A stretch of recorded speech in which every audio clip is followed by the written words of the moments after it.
special meeting.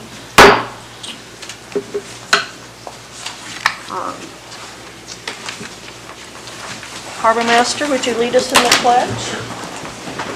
I pledge allegiance to the flag of the United States of America and to the republic for which it stands, one nation, under God, indivisible, with liberty and justice for all.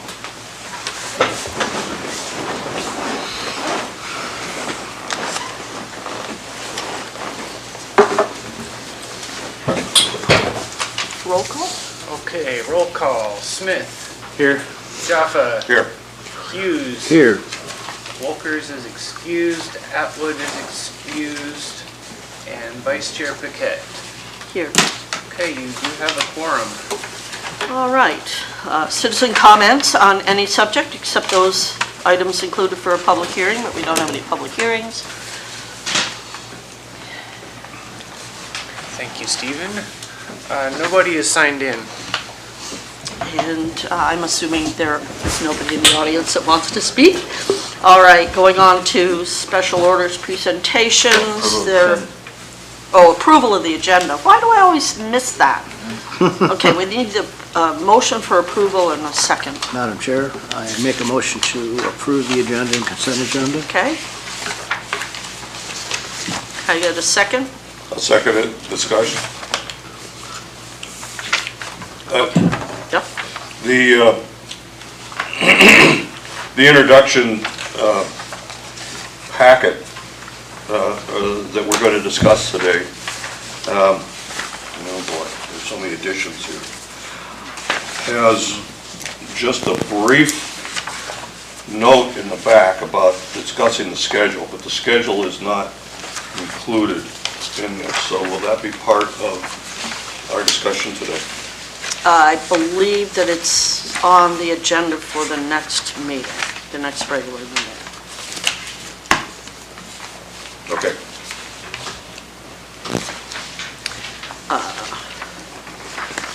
Okay, any other discussion about the agenda?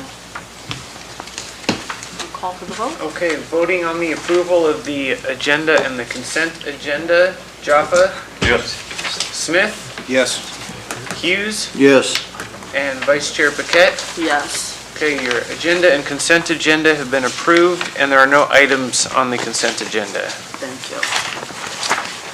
Okay. So now we're moving on to orders presentations. We have a report in the packet from admin.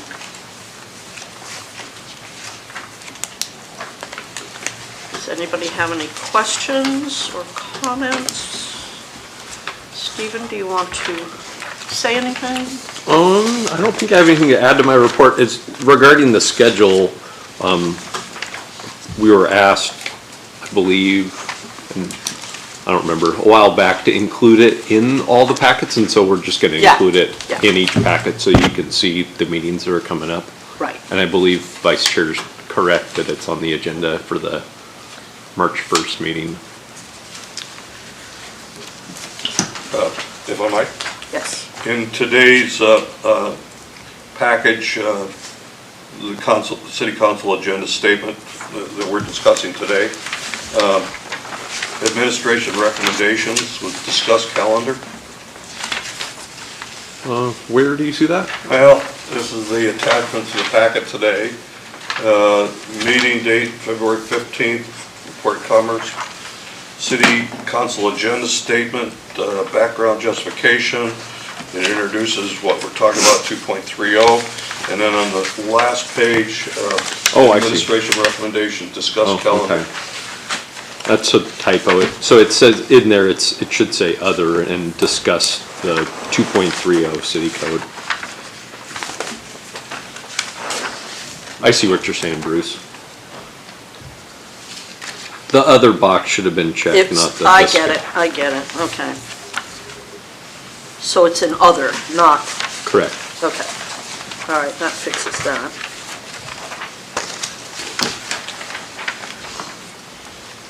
So you're done with your report other than what's in here? Correct. Okay, Norm? Yeah, so I just want to touch up on the PIDP grant. Actually, we had our debrief on the 9th. And so all that work we did and everything, they pretty much just put us down as non-responsive because apparently it wasn't put out there that we have to, I mean, we did address the climate change information as part of the grant, but it did not, anything for the intent movement of goods and services. So we did nothing that goes across any main dock for the washdown pad, so they put it as non-responsive. But was working with the grant lady from the Fed side. She hooked us up with the state lady, and she's been sending us all these things that we qualified for, probably. So P&D, who has helped us write the grant, they're going through to see which grant could be possible for us to get a grant for the washdown pad. There's a lot of other stuff, that grants that actually the police can use, the fire can use, so I'm going to send that to them also. So there's a lot of grants out there, and it's just having somebody to go through them all. There's a lot. So anyway, but so anything with the PIDP grant, it has to have something to do with goods crossing the dock. Okay. And that wasn't clear in the initial? It was not. We didn't see it, and neither did the grant people. And that they actually, when they just redid it for this next phase coming out, it actually states it, the movement of goods.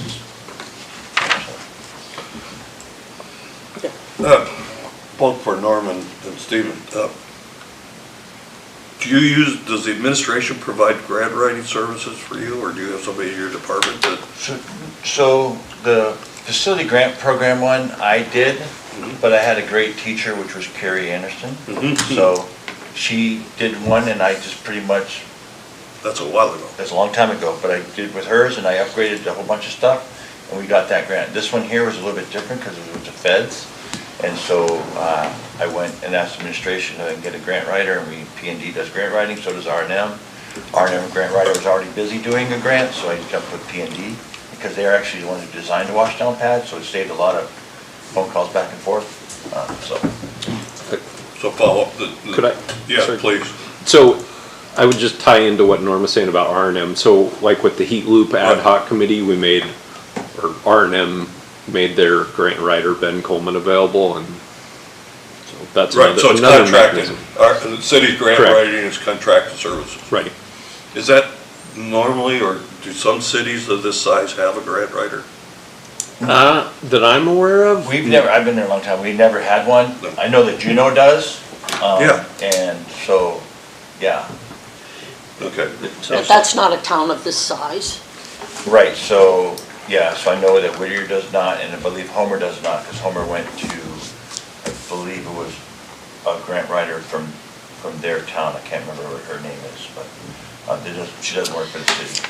I think it would be interesting if some small towns could pool together and jointly hire a grant writer that could support several cities at once. So AML has talked about that idea, providing all the AML member communities in the state There with you go. access to a grant writer. There you go. And they actually they don't have a staff grant, but they Right. contracted out, and they actually did when the BIL, bipartisan infrastructure law, came out. They brought in and made that grant writer. They wouldn't write a grant for you, but they would Norm could draft a grant application and then send it into AML, and their cross-check grant it. writer would red mark it up for you and give you some edits and stuff. So I think some of the biggest need, though, is locating and identifying the grants. yeah. That's where the real need is. Then you can find somebody that can write it and check it, but the finding it is the identifying the funds and getting on them in a timely manner is Yeah. really the key. Okay. Anything else in these reports that we want to talk about? Brenda said I could bring this up, and I don't know when to bring it up, so I think now would be the time, since we've already kind of talked about the schedule. I have discovered that the lodging conference that I go to every year is going to cause me to miss the March 1st meeting. And so I wanted to ask the board what their thoughts were. If you want to meet without me, that's fine. I don't have to be here, but as we know, we're having trouble making quorum because we're down a member. So I wondered if people would be willing to move it to the following Wednesday. It would mean we'd have 2 meetings in a row, you know, that Wednesday, and then the following Wednesday would be a regular, either a regular meeting or a special meeting.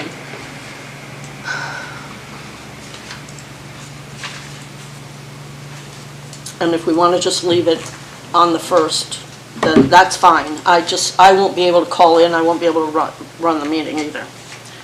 Because calling in doesn't give me any ability other than Is that listening. where we're at on the agenda right now? Yeah, yeah. Well, if I might, Yeah. I have other issues to talk about with the schedule. We're going to have a broader discussion at that meeting. And I would want it to be as inclusive as possible. So Right, right. if you, I wouldn't object to it, to moving it to the 5th. Okay. Well, it wouldn't be the 5th, I think it would be the... Well, whatever day that would be. Yeah, wouldn't- Are you talking about the next Wednesday, the 8th? yes, the 8th, it would be the 8th. I'm in the wrong count. Huh? I'm in the wrong month. It would be it. Yeah, Still it'd be the 8th. 8th. Yep. Can that work for you? I'll be fine with me. Okay, what about Ben? No objection. Okay. So Does it work for PACAB, for admin? I will not be here. Okay, I think I fly back that day, I believe, okay. or I might fly, actually, I'm sorry, I have to look at my plane ticket, but maybe it's that day, the day before. but- How about you, Stephen? Would it work for admin? Yes. Okay. And you still Chair. at noon, Chair. correct? What? Yeah. Noon. What's on the agenda is the SMIC development plan. Right. And without the harbor master or his assistant, I think So I'll be here on the 8th. the 8th, I can be here the 8th. You can be here the what 8th. day is that? Is that a Wednesday? That's That's Wednesday. the following yeah, Wednesday, because I yeah. won't be here the 1st, so. Oh, you wouldn't be here the 1st? Well, so it kind of makes sense to I was move it, having Tony prepare everything, getting everything ready for him to do that. because you wouldn't be here. Correct. All right, well, maybe it works out well then. Okay, so So we'll make that, March 8th will be the next regular meeting, our first meeting of the month in March. And then the following weekend we will have, or the following week we'll have another meeting. So maybe this is, because it's on this schedule like this, maybe this is the first topic of the code to bring up. I think there's been some confusion about labeling these meetings. And my suggestion would be, because there's no reason that you can't have a committee of the whole within a regular meeting. So when we get into this talking about the code for PACAB, my recommendation is going to be to call them 2 regular meetings a month. Madam Chair? Yeah. How are we going to, are we just in an open discussion about this, or? Well, we're going to start, and that was that's my first thing, because we need to get our language right, about what we're going to call these things. So, and then I think we'll go through it line by line, or however, I know you have a lot of notes that you'd like to go through. Maybe. So let's go ahead and get into it then.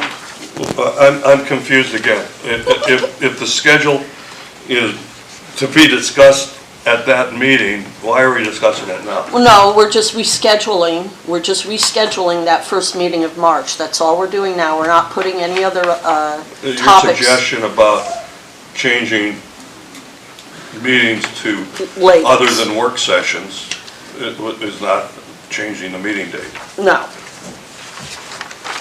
No, my only comment here is that on this thing that we have, it says regular, special, and my suggestion is simply that we just call them regular meetings. Point of order. Yeah. On a schedule change, which is subject to public notice, do we need to vote on this date change? Or is it necessary unanimous consent? Chris? We could vote on it if you'd like to make it official, just to reschedule to the 8th. But Okay. it sounded like there was no objections. Right. and So I think either way is fine. Okay. Should we go ahead and do a vote? Why don't you call for a vote? Okay, sure thing. So voting on rescheduling the regular PACAB meeting from March 1st to March 8th, which is also a Wednesday at noon. Hughes, Yes. Smith, Yes. Jaffa, Yes. and Vice Chair Paquette. Yes. Okay, that regular meeting has been rescheduled. Okay. All right. So now, why don't we just start, is it your recommendation we start with this laydown? Thank you, Madam Vice Chair. So I guess I'll just step back. So our timing, because we postponed this meeting back, our goal, the administration's goal was going to be to have PACAB's recommendations provided to council this past Monday night as a laydown with the board's recommended amendments to the Title II ordinance. It's not a problem. We'll bring back a standalone ordinance at a later date at the board's choosing. My recommendation would be to put aside the packet at this point, the version that's in the packet, and I provided everyone with a laydown of the version of Title II that council passed on Monday night. And so I guess that would be my recommendation, that you disregard the contents from the packet and go off of the version that council just passed that you all should have a copy of. Thank you. Okay.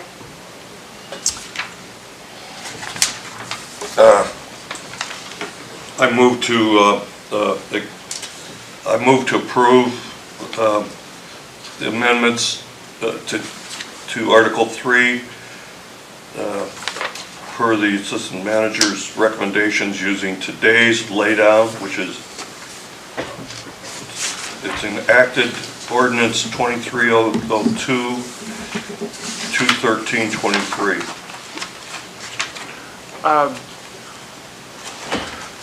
Board Member Jaffa, this is just a discussion, so you wouldn't need to make a motion to approve anything. This was already approved by council, correct, at the February 13th meeting?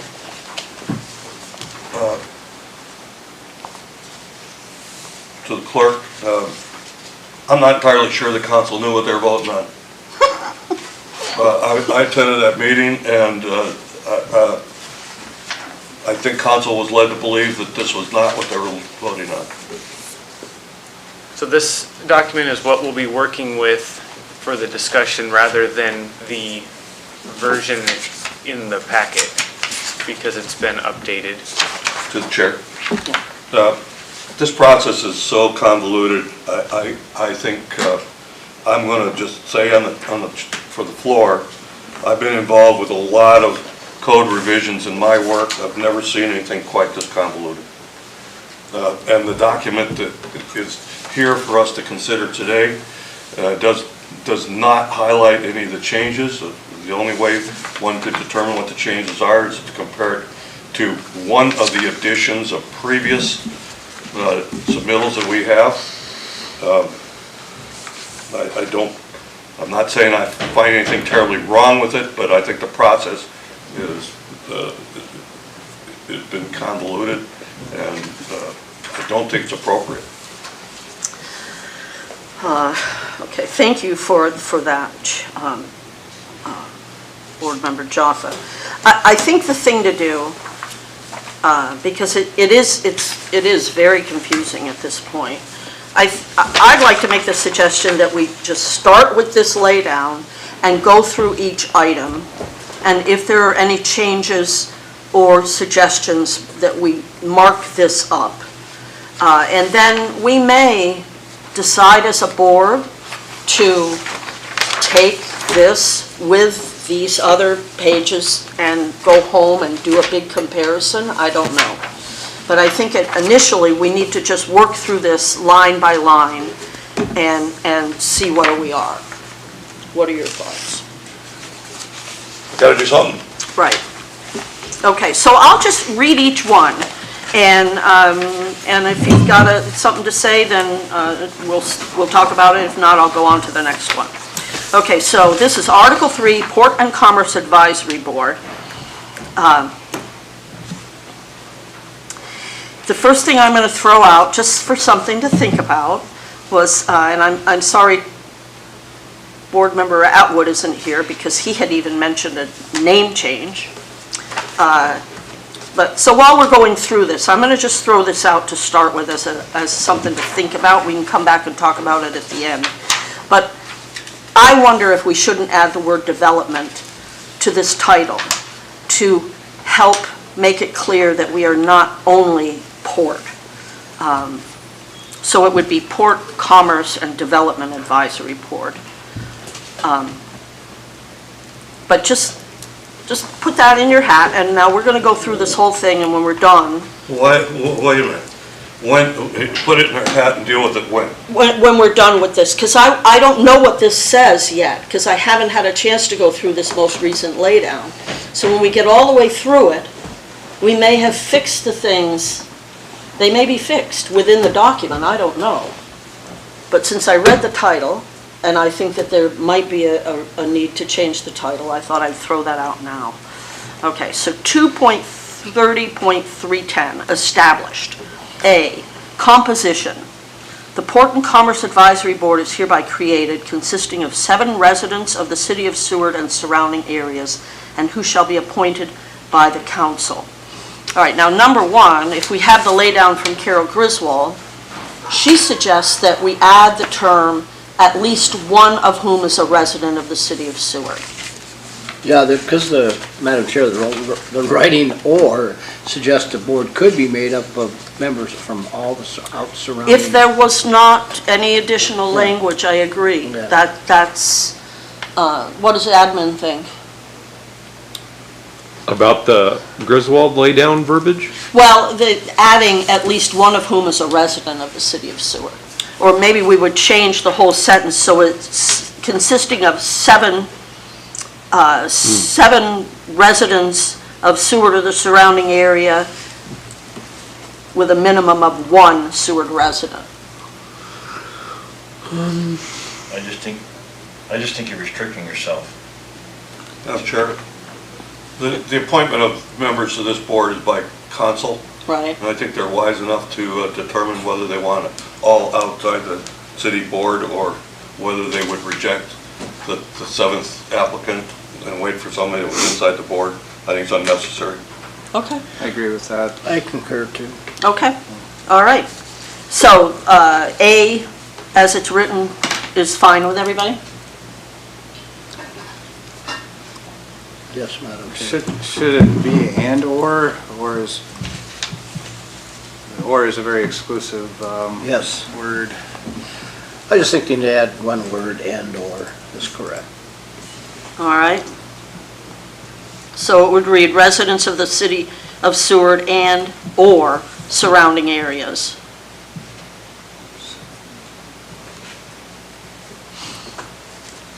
Are we all in agreement with that?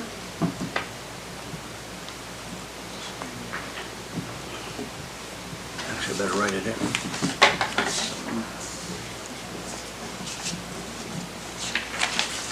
Ready to go on to number 1? If Madam there- Chair, looking Yeah. at this, the verbiage resident, that's kind of I mean, what's that really mean, I guess? Well, what they're trying to do, I think, is preclude people who are snowbirds. Well, you You can be know. here for 180 days, right? Something like that? Right. And be a resident. Could we maybe change that to members of the community or some other word? What I'm looking at here is, you know, who reside, how about who reside in the City of Seward or surrounding areas? Admin, Members who reside. do you want to weigh in on this? I guess my question is, what are we trying to remedy? There's some ambiguity with the or statement, And then the laydown from Carol Griswold was suggesting that we mandate a Well- city of Seward resident. You know, it's funny, Board Member Smith, I was just talking to my significant other this morning about this idea of like, we always say Seward. Myself, I live in Nash Woods. If you ask me, do you live in Seward, I would say yes. Do I live in the city limits? No. It's like, it's almost like colloquially, like, we talk about it all the time in the community, but we have never said like, where does the greater Seward community stop? Does it stop at the Y? Does it stop at mile 25? Like, where does that stop? And it's almost like we need to say, well, everywhere from Lowell Point out to Lawing or whatever. Yeah, well, the strategic plan would have us beautifying all the way out to mile 8, you Yeah. know? All the way out to the end of the Seward Highway, right? Yeah, I think it's kind of semantics because I think in my perspective is, there's no problem that we're trying to address, so I think this verbiage works. Okay, There hasn't been a historical problem with it, so. No. We could leave it. Yeah, if it's not broke, don't fix it. right. Then why don't we just leave the document the way it is? At least that What's broke section. about the document that Well, currently existed before this revision? As an example, 3.30317, staff assistance to the board, it Yes. clearly defines that. Yes. This ordinance that council passed on Monday night removed the provision that the board would have to be approved for its continuation. Annual, So yeah. Yeah, there was good reason to pass this ordinance because there was, there were things it fixed. Correct. There were things it fixed, Not sure. yeah. If I might, I think those are all worthy of discussion, but there may be some who feel that it's appropriate to have the commission reauthorize every year. That may not, it was never, this board never weighed in on that for council to make that decision.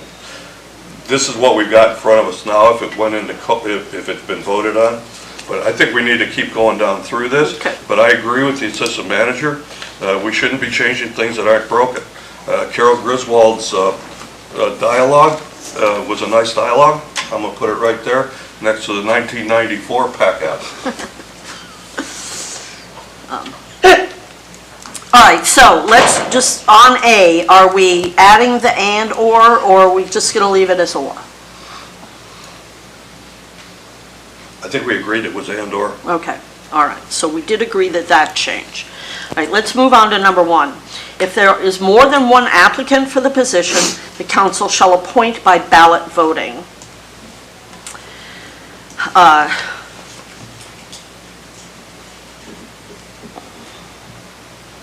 You know, my only issue is just language, right? If there's one applicant for an open seat, but we don't have to change it. I mean, it makes its statement. Does anybody have any changes to that? Okay, let's go on. Applicants must receive at least 4 votes in order to be appointed. Number 3, no officer or employee of the city may be appointed as a member of the board. Okay. Now, section B, under established, chair and vice chair. 1, the board shall select a chair and vice chair annually. Do we need to say when that is?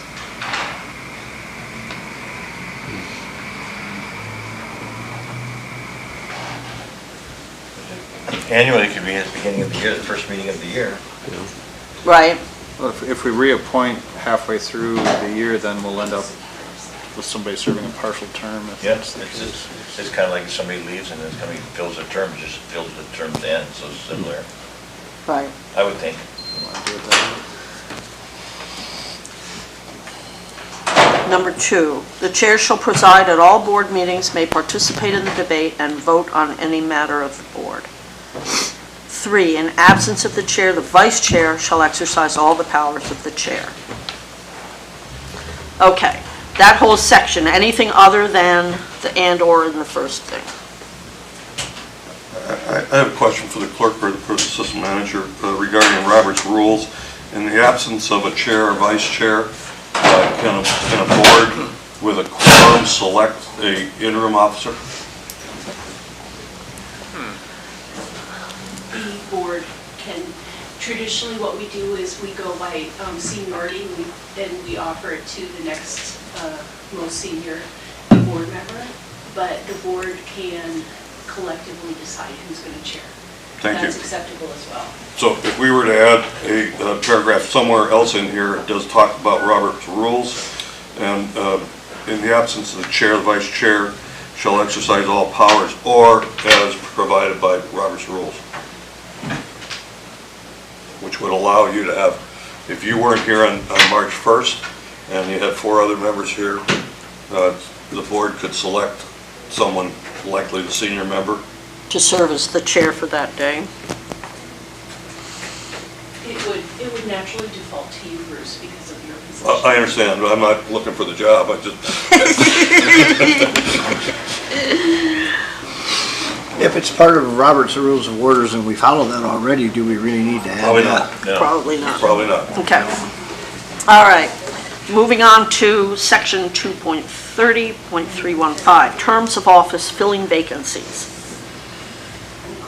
which I find weird because we've already talked about filling vacancies, but okay. A, members of the Port and Commerce Advisory Board shall be appointed for a term of 3 years, provided that the terms of initial appointments shall be staggered so that as nearly as possible, a pro rata number of members shall be appointed each year. Okay, I'm going to read the next one. If you've got changes, just shout them out. The council may appoint any qualified person to fill a vacancy of any member of the board, provided that the appointment shall be for the unexpired term of the vacancy. C, following a member's absence from the 3 consecutive regular meetings of the board, the remaining board members shall decide whether the board member should be retained or whether to request council appointment of a new member. Madam Chair. Yeah. The Kenai Peninsula Borough has just recently reworked their ordinances regarding terms of office vacancies and absences. They have a clause in there that specifically says absence from 25% of the meetings, whether they're continuous, unexcused absences of 25% of the meetings, regardless of whether they're continuous or not. It seems appropriate to me to have something like that. But I think we should be dealing with what's an excused absence. Right. And I don't see, is that defined anywhere in here? Where is an excused? I didn't even see it in the Yeah. city code. Is it Robert's rules? No. No. If I might, Yeah. the borough has a process, and if I can expand just a little bit from memory, it is that, number 1, an excused absence has to be asked for of the clerk ahead of the meeting. Right. The clerk has to then present that information to the chair, who can, at their discretion, accept that excused absence for any reason. If anyone on the board disagrees, they can call for a vote. Okay. So there was language in there that it briefly talked about family emergencies and a business that would take you away, particularly government business or function of the board. But I don't know whether we want to be the groundbreaker on this if no other board or the council doesn't have it, but it's something we've talked about, and particularly with a 9-month schedule. 3 meetings, every other meeting, I mean, you can miss the majority of the meetings potentially and still be retained on the board. So I would, at a minimum, suggest that we include language that 25% of the yearly scheduled meetings, regular meetings, and include the language excused absence. And it can be defined later, I think, if it has to be.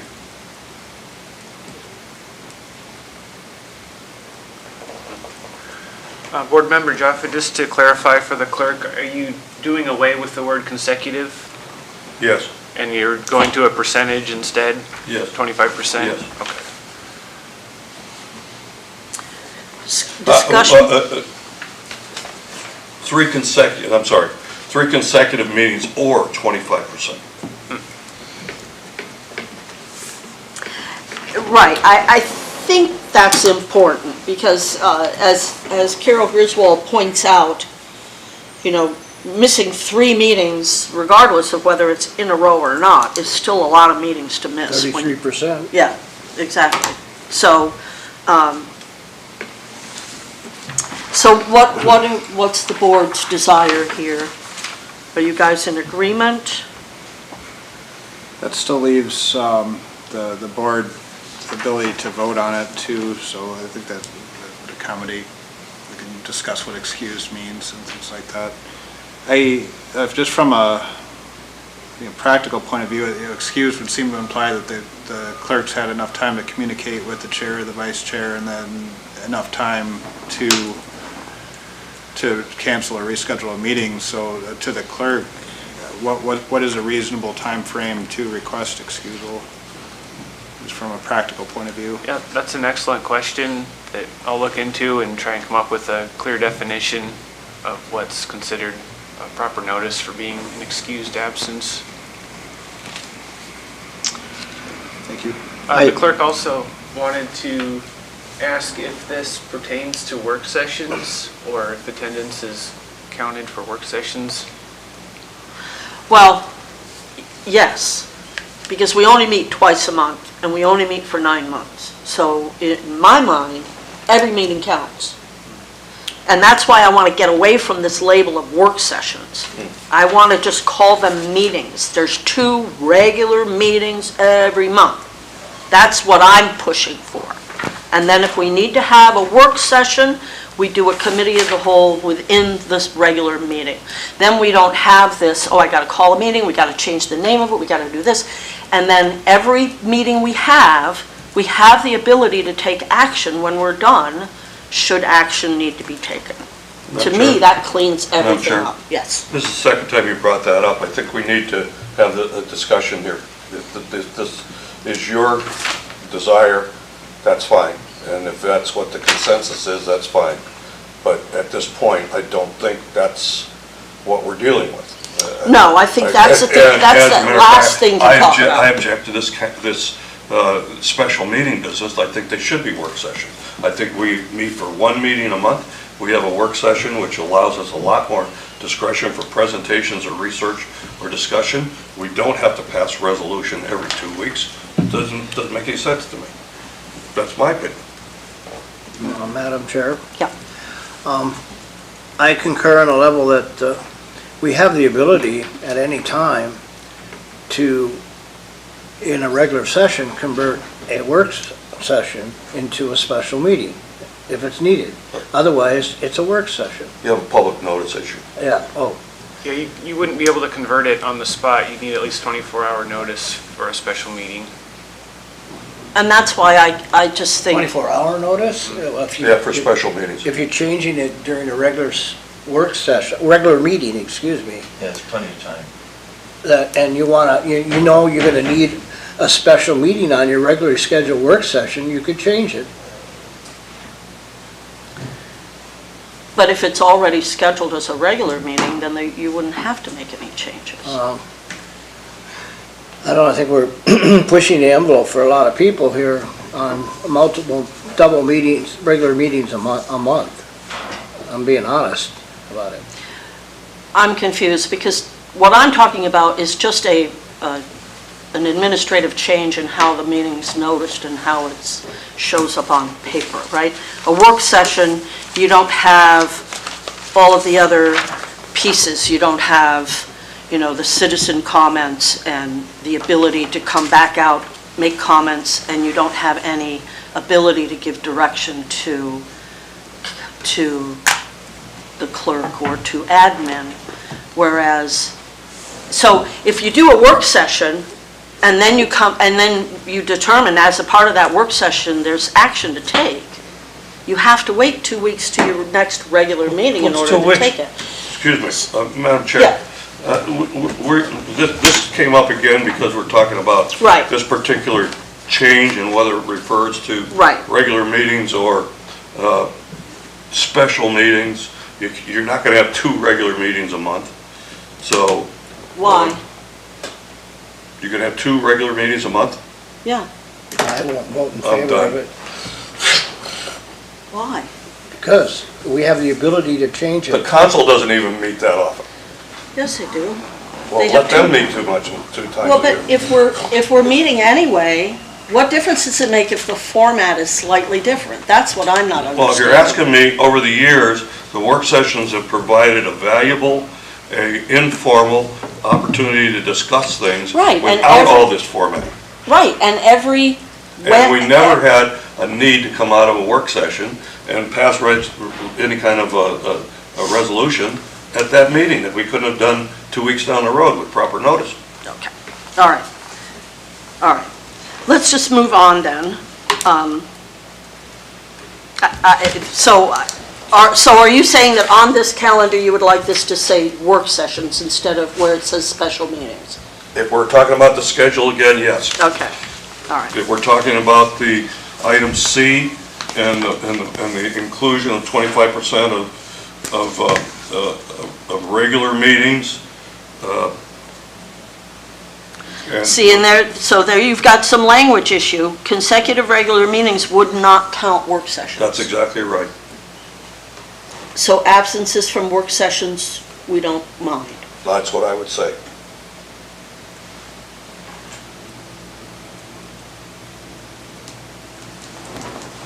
You still have to have a quorum, right, for a work session?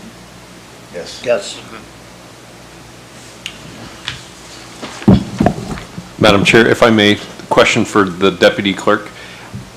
Chris, you don't do minutes for a work session, correct? Correct, we do notes. Okay, so you can track, you have a mechanism to track attendance? Currently on the notes, there's not like the roll call format that you would see on the meeting minutes, but we do record who's present and which board members are present. Okay, So you can track. So okay, it would be able to be tracked, but it would require a bit of work. It's not quite as, laid out. and then currently, we're providing city council with board and commission attendance. Would we then include work session attendance then? And also want to mention the work session doesn't specify excused versus absent the way that the regular meetings do. Right. So that would be another thing to Okay. kind of better define what the significance is. Okay, thank you. Madam Chair, when we first started discussing this issue of work sessions and special meetings, originally it was defined that we had a regular meeting once a month, and then we had a work session, if it was necessary, 2 weeks after the regular meeting, or approximately 2 weeks, and next Wednesday. Then all of a sudden, we started talking about special meetings on a work session instead of a work session. Someone wanted to change the verbiage. I thought the system worked really well the way it was set up. And I didn't really understand the need when, at any time parliamentarily, 2 weeks before any scheduled work session, we could say, we want to convert the work session to a special meeting and to meet all public notification criteria. The clerk and the assistant clerk be ready with any necessary data and preparation of a agenda and statement for us. So I didn't understand why it was I think you pushed the effort of special meeting, and I didn't understand why. I pushed the effort because I was under the impression that you had to have a special meeting in order to do a committee of the whole. But that has been clarified for me, that any meeting, any regular meeting, can have a committee of the whole, which is the work session portion of it. So I'm responding to admin's request that we produce more actionable items, which actually, the more I've thought about it since we had that meeting, Stephen, I feel like it's unrealistic. it is the way to tighten things up. So so admin said, every meeting PACAB has, you should be able to produce an actionable item. Okay. Well, if you're doing that, then you can't do that at a work session. No. So you change from a work session to a regular meeting with a committee of the whole, and now every meeting that you have, if there's some reason to take action, you can take action. To me, it just cleans it up, and it always gives you the maximum amount of flexibility. Madam Chair. Yes. So, just to let you know, it could take 2 members, and you can get with the administration to have a special meeting, it's 2-day notice, correct? 24-hour notice. So you can have a work session and say, hey, we need to act on this right away. I want to have a special meeting, and then we go see the clerk and schedule a special meeting, if it needs to be done right away. I Yeah. agree on the work sessions, they do a lot of good. There's a lot more interaction with, so that's just my opinion. But you can always do a special meeting at 24-hour notice. Right. So, at this point, I think, based on the feedback we're getting from other members of the board, I think we just should go back to calling them work sessions. The middle meeting of every month should be a work session. But that brings me back to the laydown in here and the attendance issues, and are we counting work sessions for board members' attendance or not? Madam Chair, could we change the 3 consecutive regular meetings to meetings that require a quorum? I do, the work sessions are important. Right. We can't have them if we don't have a quorum. Right, right. May I? Yes, If you please. just get rid of regular, There you We go. have ad hoc committee meetings too. 3 so- consecutive meetings. Right. 3 consecutive, yeah. Or should we say, get rid of word regular and put meetings or work sessions? Or 3 consecutive,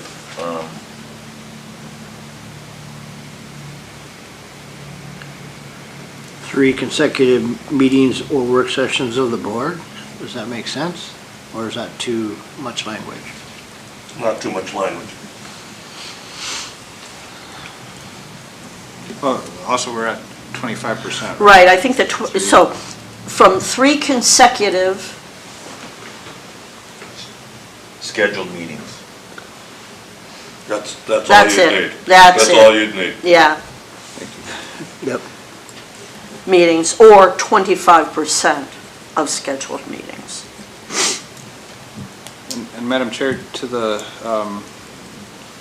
work session / regular meeting discussion, if we anticipate the need to take action, that 24-hour notice to convert, it makes sense just to leave it as a work session. And yeah. as we have a feel for those going into Right, them. right. I think that's only happened a couple times since I've been here where we felt like we needed to act, but we couldn't.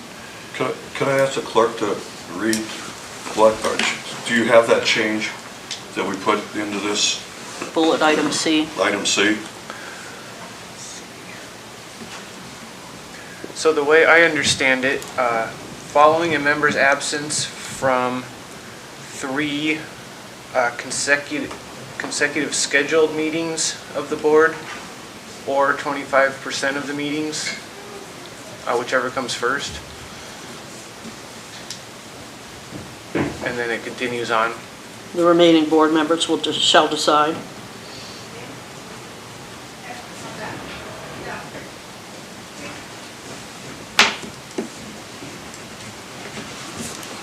Yeah, if that passes Robert's rules, I think that's fine.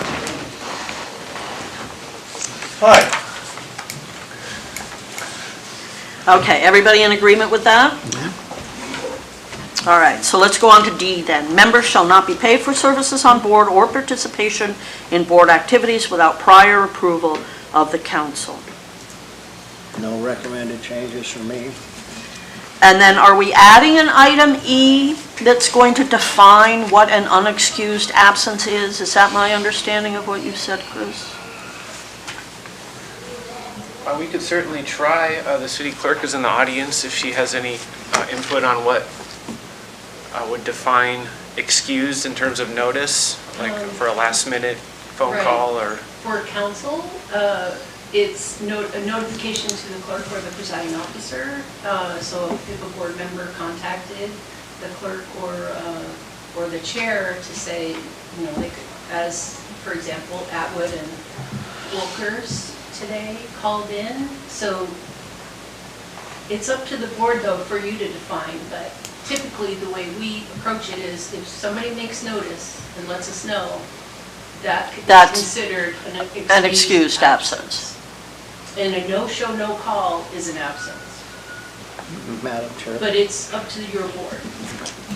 may I ask the clerk Yes, a sure. question?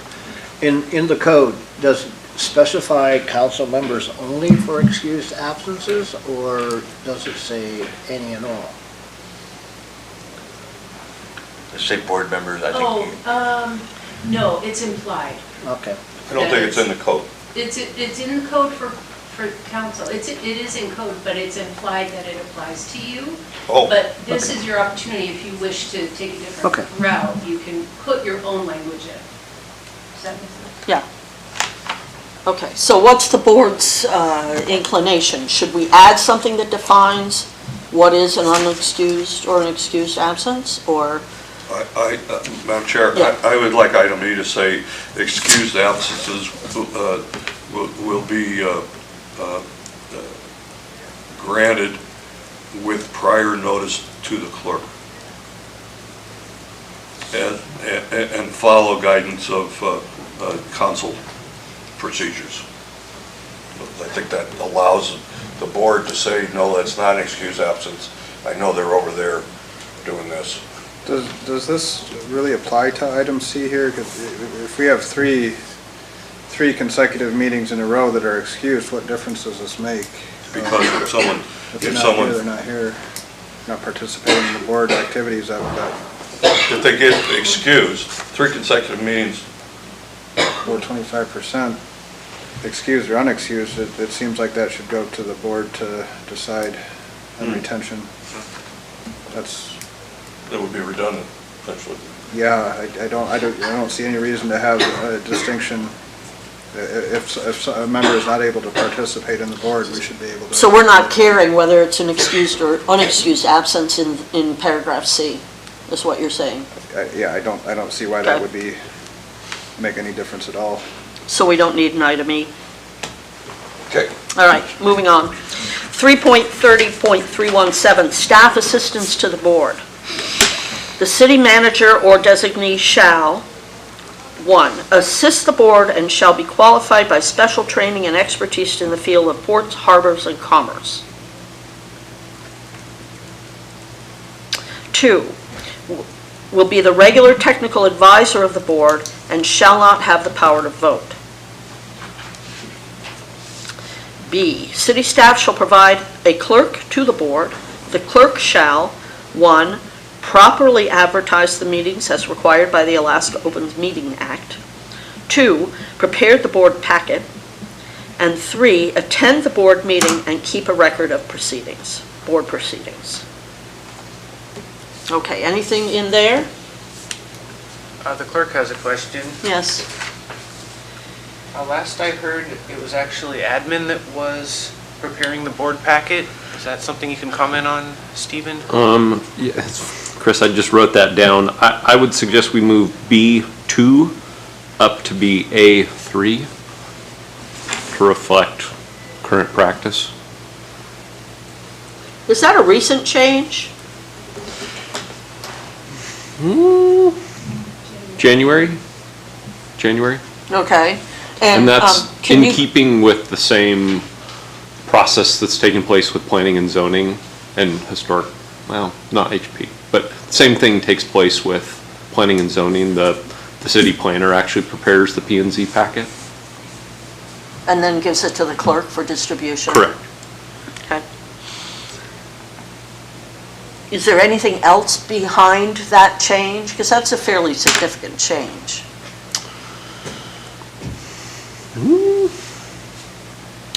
I don't believe so. I don't think it's, I just want to make a note, that's also consistent with HP.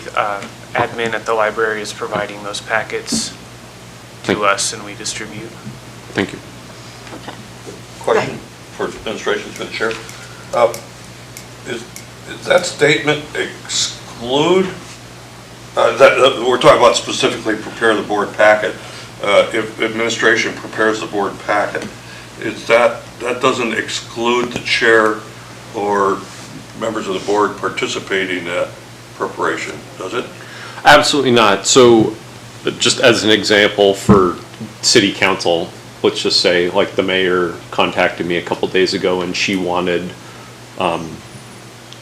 to sponsor a resolution at the next council meeting, and I worked with her to prepare it and I sent her the draft, much like the item that I helped you with, that you have on the next meeting. Send you the template, write it up, and then I think this is more just reflecting the compilation of the contents. Okay. But there's nothing that would prohibit any members of the board or the chair from sponsoring a legislative item. Chair, I won't put you on the spot and ask whether you'd solicit that help.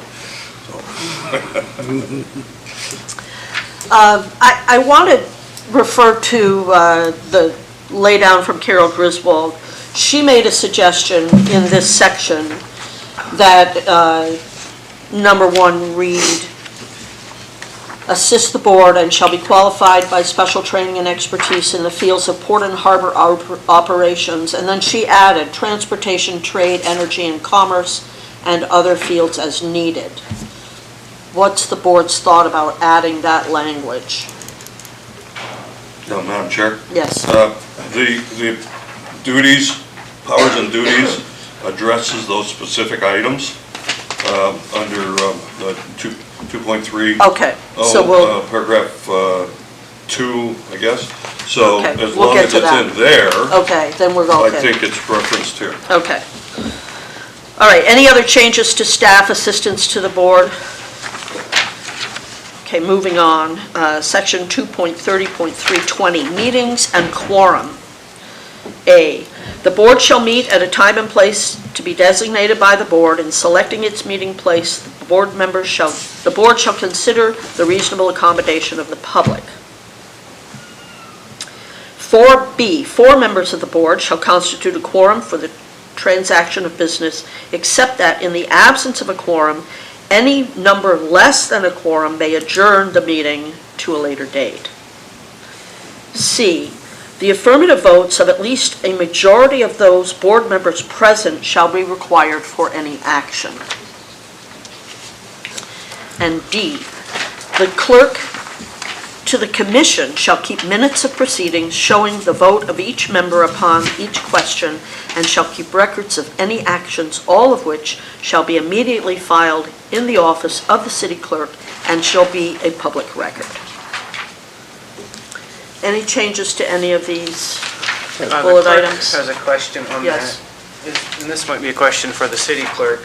Is this saying that if there's no quorum and there's like 3 members here, that those 3 members have the ability to reschedule the meeting? That's right out of Robert's rules. It is Robert's rule. Okay. Yeah. Right. Otherwise, you'd be sitting there. Well, I knew that you could adjourn the meeting, but I didn't know that you were able to reschedule it to a certain date without everybody's. That actually, in practical terms, Never happens as a follow-up. Yeah. But the intent of that statement in Robert's rules is to allow them to officially say, we're adjourning this meeting because we can't hold it. Somebody has to be able to say, we gotta go home. Right, somebody has to be witness to the fact that there was an attempt made to have a meeting and there was not a quorum, so. So we're out of Dodge, I'll be with.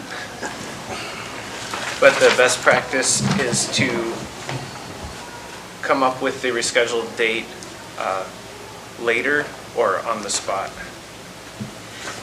Typically, the meeting schedule is already laid out, so you know when your next meeting is going to be, so it's sort of not. However, to the assistant city manager's point earlier, the 2 of those members can call for a special meeting, so if that was the wish of the remaining board members, they could at that time schedule a special meeting. Madam Chair and Assistant Clerk. In that holds to the preface I said that we didn't have a quorum, and we decided we're going to have a special meeting on our next work session to make up for the lack of a quorum on that day. That's well within parameters. Yeah. Okay, let's tackle the last section, which is 2.30.325, powers and duties. A, it shall be the responsibility of the Port and Commerce Advisory Board to, 1, report annually to the City Council at the first City Council meeting of the new fiscal year and at any other time as may be requested by the City Council. The annual report shall include at a minimum a report on the prior year's activities and a list of the upcoming year's planned activities. Madam Chair, I Please. apologize, I didn't catch this on 230320. Does the board want to specify the hiatus in here? One of the, I guess, going back to my notes on the suggested edits would be to add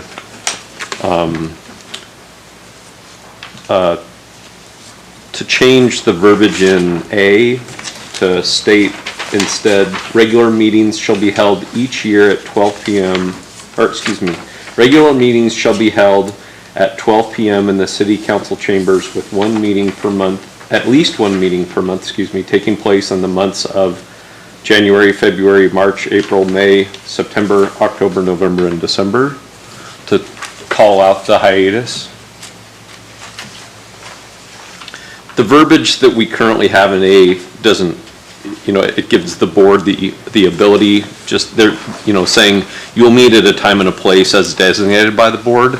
So the hiatus is permissible under the code, but do we want to call out the fact that practice is not to meet during the months of June, July, and August, or rather leave it ambiguous as it is? Madam Chair? Yes. I think the assistant manager's point is well taken. The purpose for the hiatus is because many of the members of the board have been involved in summer activities that take their time. That may not always be the makeup of the board. I think each year setting that the May meeting as we're going on hiatus for 3 months makes more sense to me. So leaving the option open for, if you, and unfortunately, somewhere I saw those words that you read. It's in here. Yeah, but it's not in this laydown today. So. Correct. So I don't object to you, I don't object to the insertion of that language as long as it says at a minimum or as determined by the board, which would give them the option to meet. And of course, they can always call a special meeting. And in the laydown that Ms. Griswold provided, she articulated the same point but in a different verbiage. It's on page 2, and it states regular meetings shall be held in the City Council chambers at noon, with one meeting taking place on the first Wednesday of each month, excluding June, July, and August. So to that point, I think that's cleaner, excluding those 3 months as opposed to naming the other months, because you get, where do you start? Do you start with January? Do you start with September? So I like her wording of that. The other reason that we don't meet isn't as much, I thought, as the board members as it is the harbor master. The harbor is so busy in the summertime that I thought it was a staff issue as well as, it's not just us, it's also admin has a hard time, given our topics, meeting in the summer. Am I mistaken about that? Madam Chair, Vice Chair, I think it's everybody's busy in the summer. They have, charters and, building things and, Right. Right. whatever other jobs they pull in the summer. I think it's just, everybody's super busy in the summer. That's, I think there's an accumulation of all of it. So the question is, do we want to codify this? Do we want to codify the hiatus for this board? We can, or,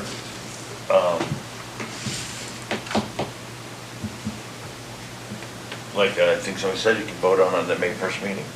You can always have a meeting anytime during the Right, summer. We discussed that exactly. already. so, Right. um, Stephen, what is your thought? I would agree with Norm. My preference would be to codify the hiatus, and then if we need a meeting in July, then we call for a special meeting in July. Right, that's the right term for it then. And then I really actually like Ms. Griswold's wording. I do too. I Madam do Chair, too. Yes. I was going to say I agree both them and Ms. Griswold's writing of the. Okay. So are all four of us in agreement here that item A, Line one. on the laydown would be replaced with what Carol has? Item A what? Line one. Well, paragraph, please. 2.3.320, meetings and quorum. Okay.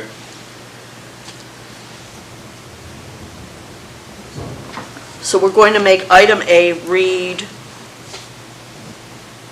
regular meetings, or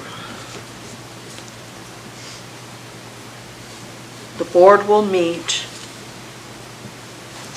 in city council chambers at noon, with one meeting taking place on the first Wednesday of each of the following months, excluding June, July, and August.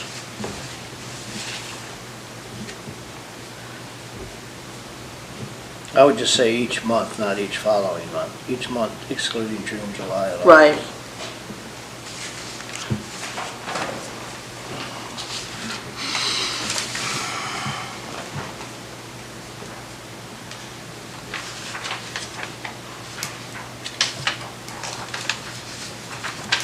On the first and third Wednesday of each month, excluding June, July, and August.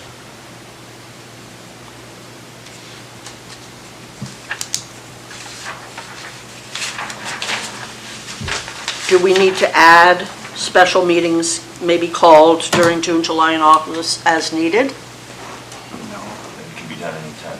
Okay.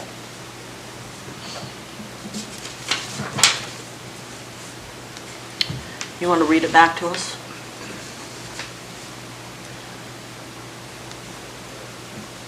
So, just to clarify for the clerk here, it sounded like you wanted to go with the language in the Griswold laydown, but what changes were made to that wording?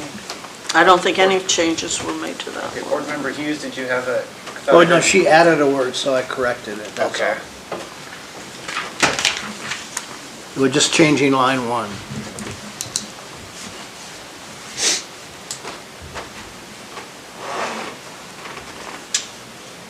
So the Port and Commerce Advisory Board meets on the first and third Wednesday of each month, excluding June, July, and August. Yes. That becomes bullet point A on Stephen's laydown. So that, is that in addition to what's already written on A, or does No, that replace it? I think it replaces A.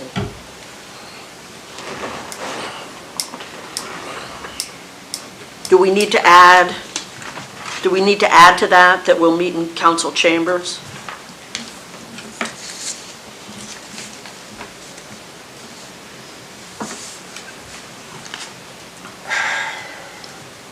So that's the next item on the Griswold Right. laydown is. Yeah, where it because she mentions goes, but city she council goes through and chambers. breaks down regular meetings, special meetings, work sessions, which I don't think we need to do.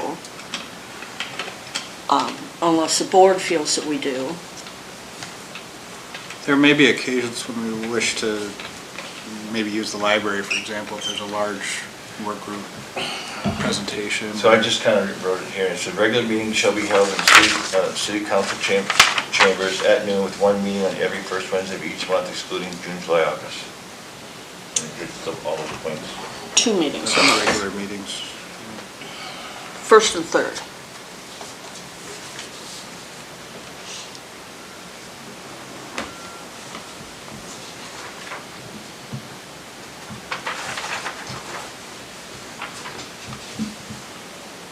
I worry if we don't consistently say there's 2 meetings a month, regardless of what they're being called, that when new people are applying for this board, they may think that, oh, it's just 1 meeting a month, and I don't want to get that confusion going. I want it to be very clear, when you're applying for this board, you're committing to 2 meetings a month. I don't care what we're calling them.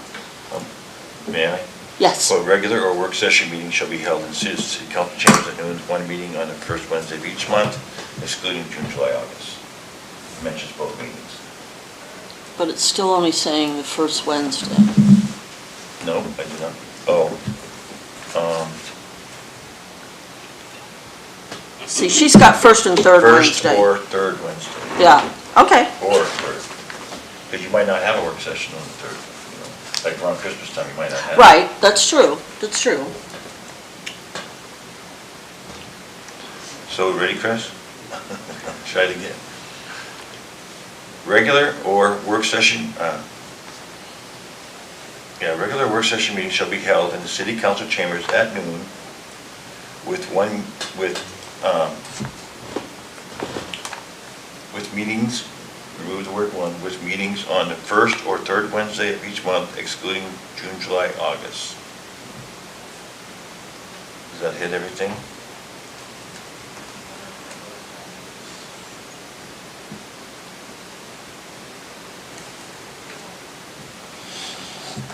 So that clarifies that there's 2 meetings a month, Instead of but leaves it ambiguous for if it's a work session or special meeting.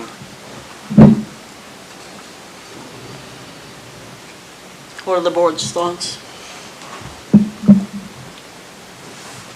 Seems like we're really becoming very specific about the timing and the place and type of meetings with this. No specific objection to it, but it's a lot of extra code to recommend.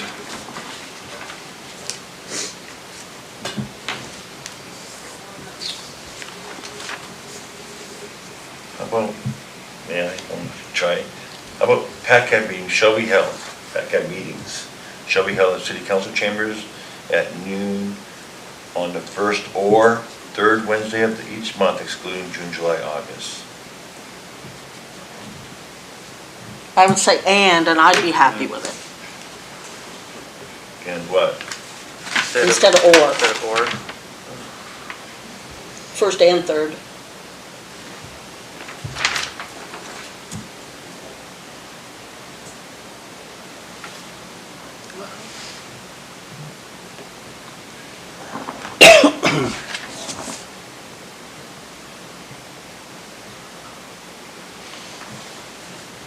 Has the clerk got that? So to me, it sounds like you're going with the very first line in bold on the Griswold laydown, but you don't want to get into the nitty-gritty of the special meetings and work sessions because you don't want to be too restrictive. Is that what you were saying, Board Member Smith? You don't want to add too much code to where everything's like over analyzed? This, the laydown does get very specific. I would guard against that. I would Keeping it broad. I would agree with Board Member Smith. Yeah, I think that very first sentence that's under the heading, before she gets into the regular breakdown, the Port and Commerce Advisory Board meets on the first and third Wednesday of each month, excluding June, July, and August in city council chambers.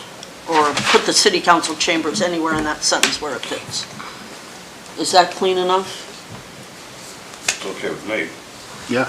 Yes. All right. Let's move on. We're getting close. Okay, so now we're back to powers and duties. When is the new fiscal year? It's the calendar year. It is the calendar year? Yeah. Okay. So,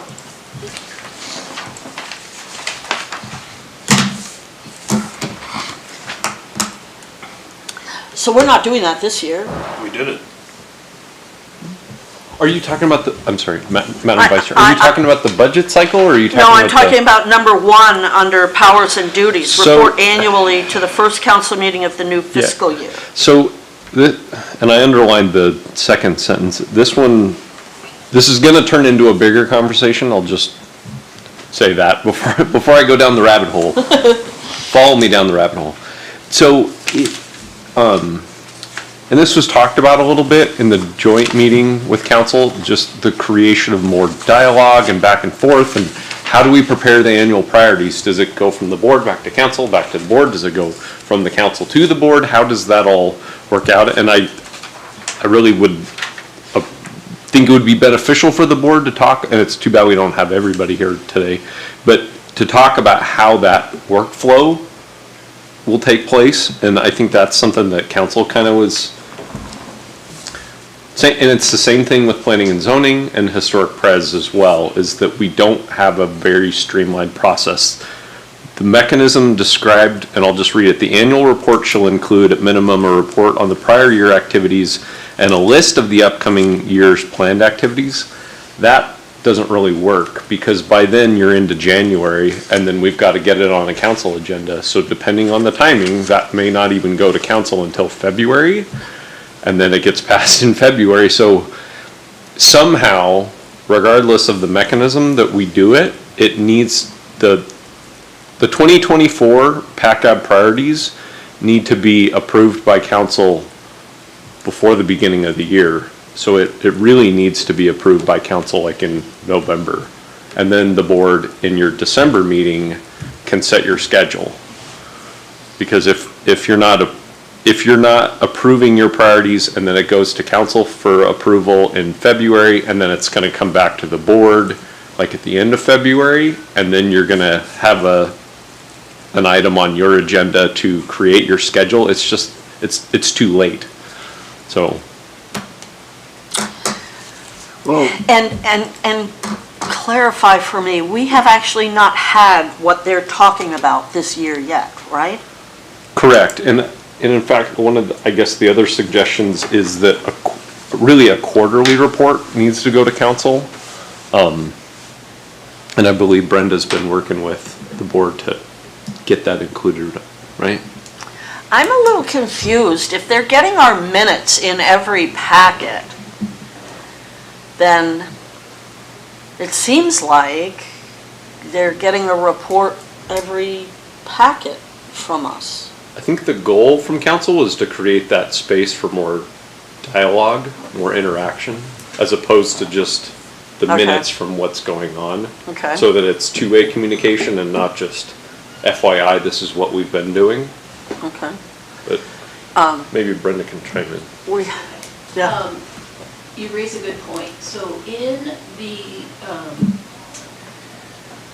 during the organization of council following the annual election, there is an item that comes up on their organization to set reporting for boards and commissions, and they do it every year.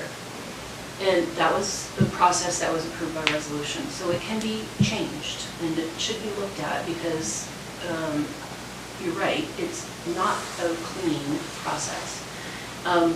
And every year, council sets that, and then for 2023, it's quarterly report. That could change any given year. And then in code currently is that PACAB delivers an annual report. Mhm. That's codified currently, and that's supposed to go at the first meeting in January to council, which means PACAB would have to prepare it November, December timeframe in order to get it in that packet. And then the priorities is a different matter, when those get set and reviewed and approved by the board, and then sort of approved by council following that. So there's several components in that whole planning and development of your year's planned activities, if you will, that have to all, be considered. So, Madam Chair, I know that past chairs have done a report up and brought it before, but I don't ever remember him coming to PACAB to approve what she, or whoever was at the chair at the time, to give the council. They just wrote the letter out, came to council, presented it at the meeting. I don't ever remember PACAB approving Well- the letter. I mean, you wrote one. Yeah, I did, but I think we've discussed to some degree and then delegated someone to present that. And it was generally the chair. There were some times we had, I think so, I've written something that we'd done that we could present. I remember, and I don't see this on the schedule, and this is one of the things with the schedule that concerned me. We used to have multiple items. If we're talking about actionable items, these were some of the actionable items, is preparing the priority list ahead of time so it could, in late fall. And then a report by someone, and we used to, I remember regularly meeting as a board and presenting an update for council, an interaction between the board and council, which constitutes a report. Oh, sorry, you just made me remember one more item. That's also in council rules of procedure, and that's an annual, it actually prescribes P&Z, an annual meeting with Planning and Zoning Commission with council. It's a joint session, and that is it's prescribed to be in March every year. And typically, council for many years has done P&Z, PACAB, HP, all in the same night. It's a work session, it's an interaction. So it's kind of like what was done recently with council with that joint review of roles and responsibilities. And then it's intended to be a discussion. That's another item that was approved by resolution and should be also considered as you are discussing working out your plans and making scheduling, with the assistance administrator. Yeah, that's what I thought the thing we went to the last time was our, Yeah. and it wasn't until No, like that day right. that I really realized, oh, this is not, we're not even really invited. We don't even have to have a quorum. Yeah, I think the intention with that special meeting was to discuss roles and responsibilities, and then in March would be the joint work session. So that's on the radar. That's coming back from council to us, correct? That's in the council rules of procedure, yeah. So that's still to the point of having our priorities done in the fall, so the council has them in front of them first of the year to act on, is important. And we don't have anything in here necessarily that schedules that, but we know that has to be done.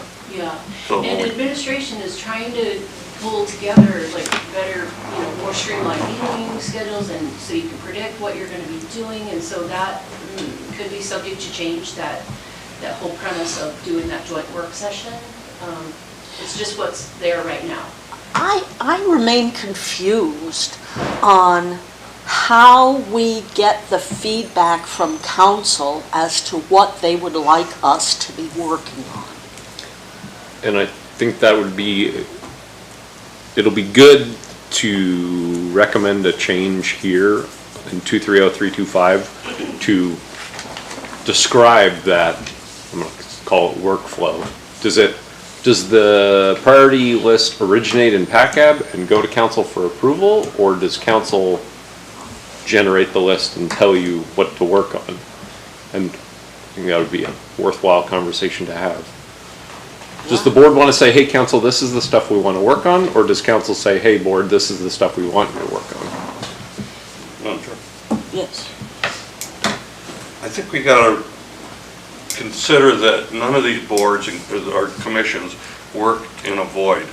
It's not like they're up somewhere and assign something and they don't ever interact with council. I think most of the boards and commissions do directly interact with either council members or at the council meetings. And I think in the past, historically, that's where a lot of the interaction came from. When you ask about what do you want to work at, something comes up at general meetings, boy, that's a good idea for PACAB to work on. It happened that simple. I don't think anything you want to write here should eliminate that opportunity. No, not at all. Maybe in some sophisticated metropolis, but We're the sophisticated backwoods. That's what we want to maintain, I think. I think that you're getting hung up on what an annual meeting is, et cetera. I mean, we still have a couple items to go through here. Yeah. And if there's new language in the code that council has passed, it's not reflected here, I think we should wait till we see it. You know, not try to do something here that's going to be either, does this reflect what the new,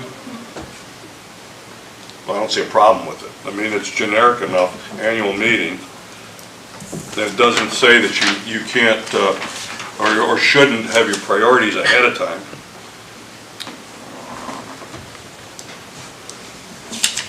Is there still a council liaison, or did they cut that? The what? There used to be, it They used to cut be it. codified that there was a liaison from council that would come to our meetings. It was Mike.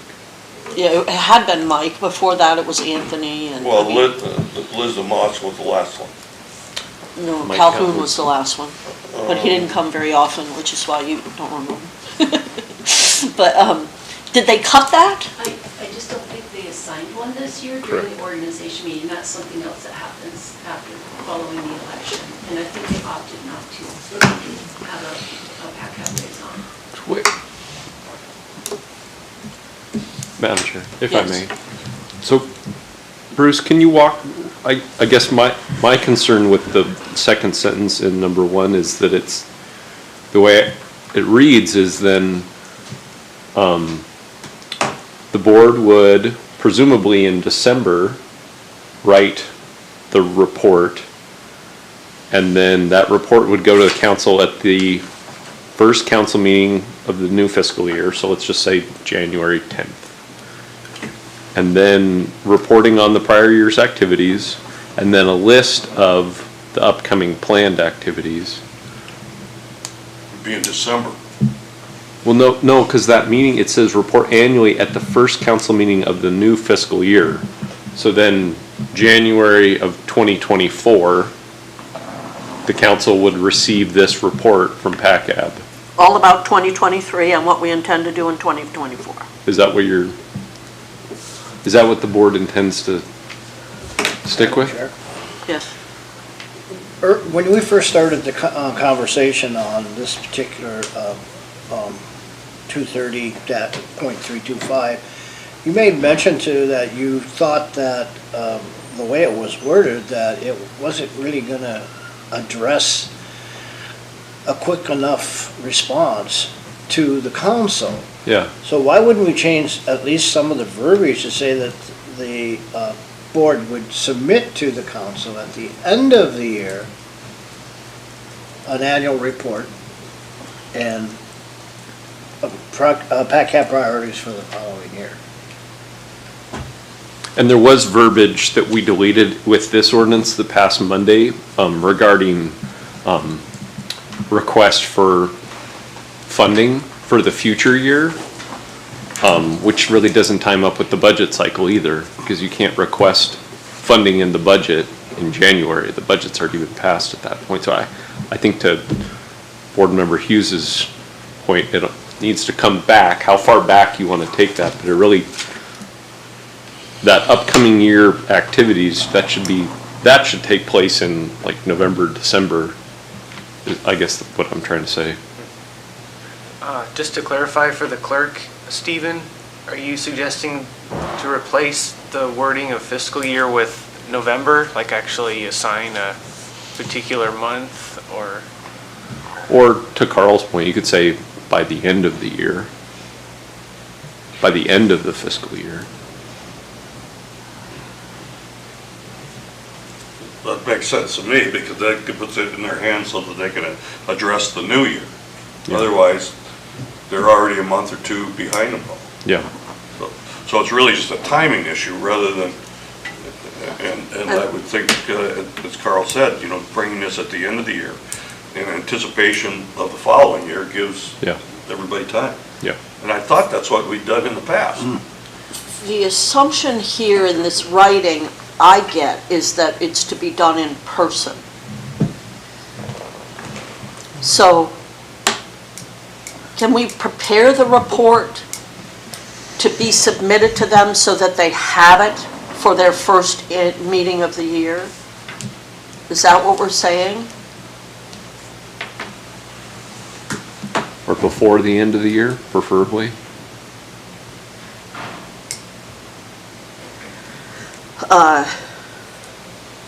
Annually prepare at the end of the year a report encompassing what this says. Yeah. Okay.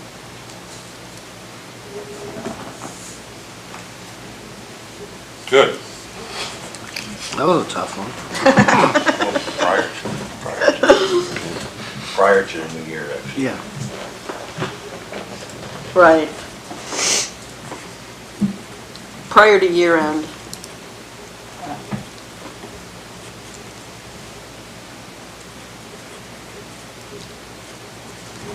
So, okay, my suggestion would be that it would read, item number 1, my suggestion would be annually prepare prior to the end of, prior to year end, a report for council. The annual report shall include, at a minimum, a report on the prior year's activities and a list of upcoming planned activities. Sounds good. Just a question, would that be a report on the current year activities? Because you're still in the same year? Yes, it would. Or just the year's activities. Report on the year's activities and a list of the upcoming year's planned activities. I would add the word current, though, current year's activity. Okay. Ben? Bruce? Fine. Okay, let's move on. Number 2, make recommendations to City Council concerning the design and coordination of projects to promote and develop transportation, trade, energy, and commerce throughout Seward.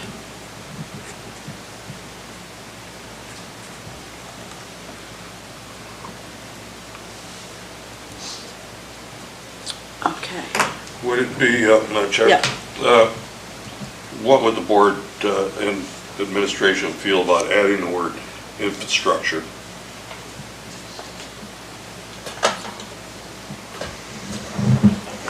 Actually, that's a good add. I think that's an excellent addition to this.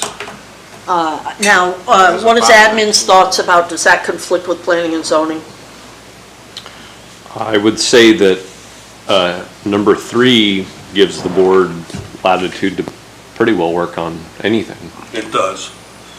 But, you know, we spend quite a bit of time today talking about being a little specific. I mean, it's, when you say, yeah, I mean, that gives the board to work on anything going on in the community of any sort. That's, you're saying that's what number 3 says now? Correct. Because the good and welfare of the community, or what quality of life. Yeah. Yeah. And this is what's been enacted. I believe that interpretation. Yeah.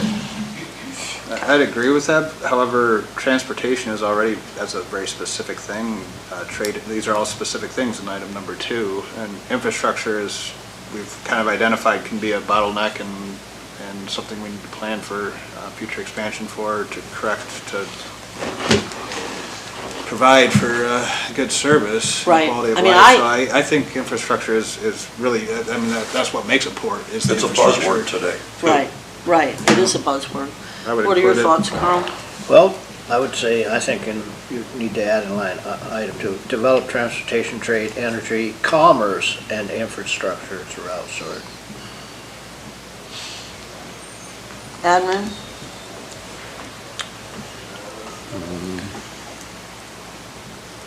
Did you read item 3, line 3? Well, it's interesting because 2 is fairly specific and 3 Very broad. is just as broad as you can get. So I guess that's the question. Does the board want to be specific about the mission, or do you want to be broad? Because you almost don't need 2 in theory if you retain 3, right? I think we need to stay, two sets the flavor for the discussion, and 3 allows for a broader interpretation, but getting too far out of our lane has been a problem, I think. Well, The two really narrows it down. the operative words in the two, one say make recommendations, the other says provide input. So they're very different in a sense, because the number two is, this is our job, to make these recommendations. And then number three is what gives us the latitude to think about, maybe we make a recommendation about this, maybe we make but we're in the thinking mode as opposed to the actual. Number two is kind of like our mandate, that's our job, and number three gives us flexibility, I think. The strategic plan versus the comprehensive plan. I like adding the word infrastructure. Are we all in agreement? Is the board in agreement?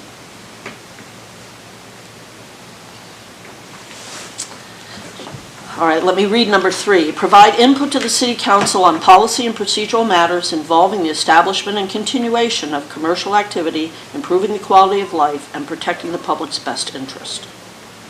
I like it. Any changes to that? That's pretty well written.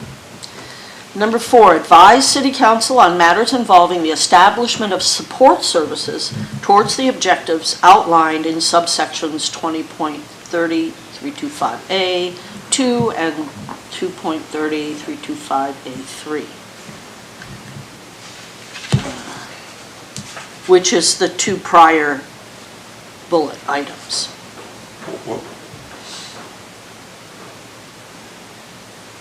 Sure. Yeah. Why is it a lowercase a? I think based on what we're looking at, it should probably be an uppercase A. I'm not sure. You see that, Stephen?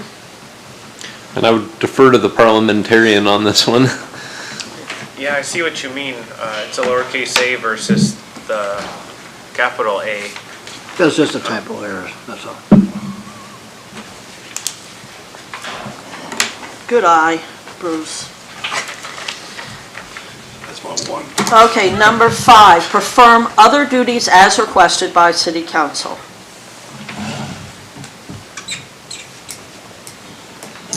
So I have, this is just a clarification. In, like 2 years ago, in the fall, I think it was, when you were chair, admin, Ancient history. as I recall, admin came to PACAB and said, why don't you look at employee retention? Did you get that directive from council? There was no formal motion, but the mayor and council members expressed to administration that would be a good item for Okay. PACAB to take So up. I just wonder if we should say, and any necessary appropriations from city council or administration?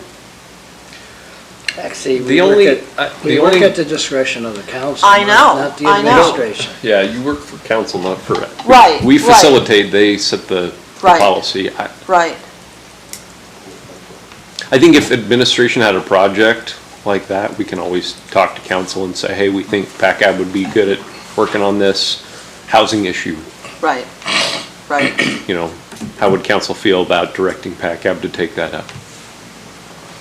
I think the mechanism already exists to accomplish that. Okay, okay. All right, now, Number five. Or B, I'm sorry, B. well, right, B. The board shall have no authority to solicit, expend, or commit city funds without first obtaining approval by and any necessary appropriations from city council. Madam Chair? Yes. I have an extreme prejudice against this. I think we should have all out dismissal. All the wheels fall off. All right, so, clerk, do you feel like you have what you need from us on this? I do, you've made it through the end of the document. Okay. We did have a laydown here from Bruce. This, do you want to speak to this, the resolution of the city council that you put together? Bruce? You want to speak to this? It's not on the agenda. Oh, I didn't get any. Yeah. okay, that's I don't on have- next week's agenda, I mean, the next meeting's agenda? You haven't seen this lay down that you're Okay, referencing? all right, all I right. think it is next month's agenda. The resolution to modify our priority list. Yes, that's on the Okay, March 1st. all right, March 8th, Madam Chair, yes. if I may, so Yes. can we talk about the changes and Sure, timing? And yeah, yeah, So I'll work with Chris to convert all the items that, the amendments that we discussed today into a draft ordinance. We've got to send it to the attorney for his review anytime we're going to update code. And then, I guess at the next meeting, we should be able to provide a copy in the packet. I'll probably put it in the administration report, put a copy of the draft ordinance for you. And then we'll bring it to city council at the next, without the calendar in front of me, at a future city council meeting. right. So And this will then- come back to us on the 8th, on Yeah, we'll that put it in the agenda. packet Okay. in some mechanism so that you can see the finished draft ordinance. Okay, And then it would be really nice if PACAB members could be there at the meeting when council considers this ordinance, so that which we don't I have would, a date for that. I would but- envision administration will probably make some general comments, just talking about the process, and then it would be nice to turn it over to probably the chair or the vice chair to have them talk about today's meeting with council and the background for these amendments, if So- that sounds good. We still have a 5:30 meeting coming, right, with council sometime in March? No. No, we just did it. No, we didn't do We it. just have it? No. No. So my discussions with the city manager in advance of that roles and responsibilities special meeting that council had was that she wanted that joint work session to remain separate and distinct from the roles and responsibilities meeting. So that joint work session is TBD, to be scheduled. Okay, Okay. the one that we talk about here where we're gonna report once a year to them, that hasn't happened yet. Right. Okay, so I'm just suggesting maybe that be on the agenda around the time that we do that at 5:30, and then, you know what I'm saying? And then this revised stuff is on their agenda. Okay. So the board wants this ordinance to come forward for introduction or enactment on that same concurrent meeting? If there's timing for it to be enacted, it would seem like, Okay, so it'll be introduced the prior meeting and then enacted on the same meeting as the, does that make sense? what do you think, Brenda? If we can If make it the times timing out, work. yeah, if it times Okay. out. Okay,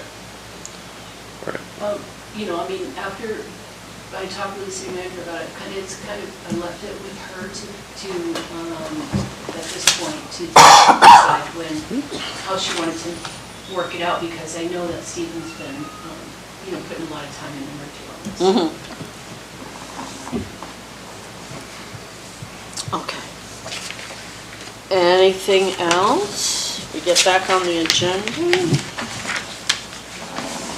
If I might, Yes. just on the same topic, I would, I'm not sure the best way to provide this, but I would hope that one of the whereases refers to historic documents of PACAB, and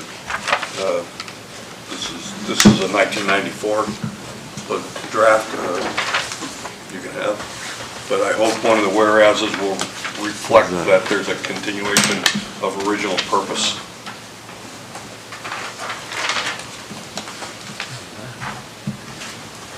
so you want this included, is that what you're saying? I just wanted for your information and include some sort of reference to the historic nature of the changes that you're applying do not greatly change the document. Board Member Jaffa, I don't suppose you have a copy for everybody? I actually only have one more copy that I can give the clerk. And this is from, oh, what's on the back of that? Don't give him your notes, your private notes. Oh, this is Bitcoin. Pass it this way, Bruce. No. All right, information and reports, items, there are none. Citizen comments? Anybody in the audience wishing to make a comment? And now that brings us to board and administration comments and response to citizen comments. Let's start with Carl. Well, yeah, I thought today's meeting was pretty productive as far as addressing the ordinance for participation, and I was happy with the results. Thank you all for your input and changes. Thanks to you. I definitely appreciate the ability to help make this board more focused and proactive. I'm also satisfied with the work we did today. I guess as a continued reminder, the last council meeting we had another presentation from Homer Electric, and that's going to be up for vote here. I would encourage anybody that runs a business or citizens to check out their website and look at their tariff and call them. They're a very responsive organization. That's a major decision, and I'm looking forward to see how that goes. Thank you. I'm glad we finally got to the meeting. I think there's a little bit of clarity, and I appreciate the administration participation in this. We could not have done this without you. At the last meeting that we had this, we had to punt, quite frankly. And so I appreciate the input. I'm beginning to understand more how these things are coming to us, which is an important part of understanding the whole process. Who's generating the issues, like we talked about today, if there's not a problem, or is there a problem that you're trying to solve, those things are important. I would follow up with Board Member Smith that the Homer Electric will have a series of engagements here in town. The first meeting will be the 21st, and then the 28th in a variety of places. They'll be ongoing. I have talked in a position of wearing some of my other hats. I've talked to the Homer Electric people.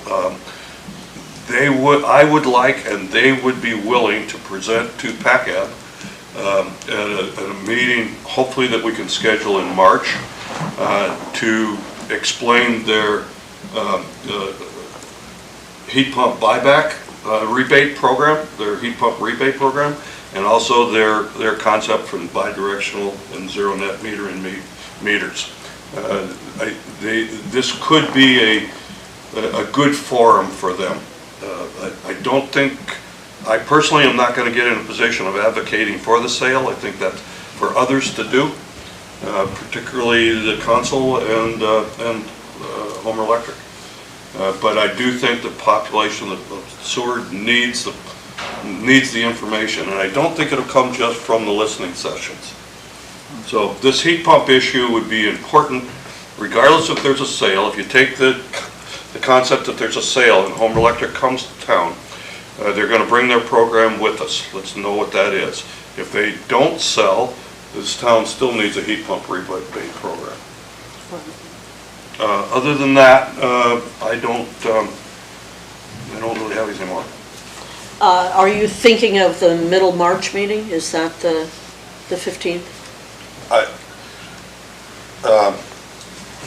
Madam Chair, I've gone through this before with scheduling. I've talked to the Homer Electric people personally. They will be here on Tuesdays and Thursdays, but I think Tuesdays and Thursdays, but they are willing to be at a Wednesday meeting, but it would have to be scheduled. Mm-hmm. So they're generally available, and yes, the answer is mid-March is what I'm considering to be a practical meeting. Okay, so that would be the 15th. And that would be a work session. Yeah, and that would be perfect. Admin? You'll go first. Go ahead. I'd just say thanks for a good meeting. We got it done and like the changes that we made. Thank you. So I was gonna touch up on the Homer Electric thing too, and the clerk has a listing of where the meetings are. I think next one's at the library, I believe.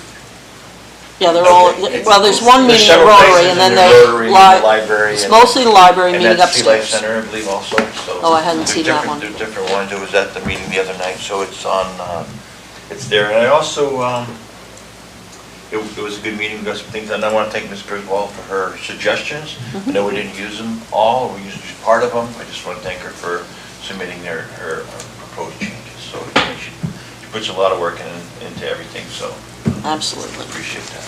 Madam Chair. Yeah. I just want to ask for clarification. Do we need to ask the administration if they would approach Homer Electric about, we don't? Okay. No, we can schedule our own meetings. Okay, They're going to be here for a while, and they said they'll meet with anybody. okay. That's what they said the other night. Madam Chair, Yeah. I would propose that any meeting we have does not get into becoming an advocacy, which should be the council's role or administration's role for any sale. This is only to allow them to present Information. information. Yeah, yeah, and I don't think that the heat loop program that they have is a focus of their sale material. So I think it's a really good thing to get them to tell us specifically what is that program and how does it work. Because as Bruce said, even if the sale doesn't happen, we can learn from that because it would be good if we had some kind of a program for heat pumps. Any other comments? Thank you, everybody who came. Thank you, Ben, for being here to make quorum. For the audience, in case you did not know, our previous chair has resigned because she has had to move from Seward, so we are looking to fill a seat. You don't have to live inside city limits to attend. I think we did good work today. I don't think we need to add or change the name because I think that the language that's here supports the mission of the board as I understand it. I know there were some drafts that came through that had some wording that made it look like we were really sort of losing our scope. And I'm happy to see we have not lost our scope and that we're going to codify our scope to a degree that makes it very clear what we do. And for the public, we're going to change the next meeting to the 8th of March, and then we'll meet again in a work session on the 15th. Thank you, everyone, and I will adjourn this meeting at 1:59. A minute to spare.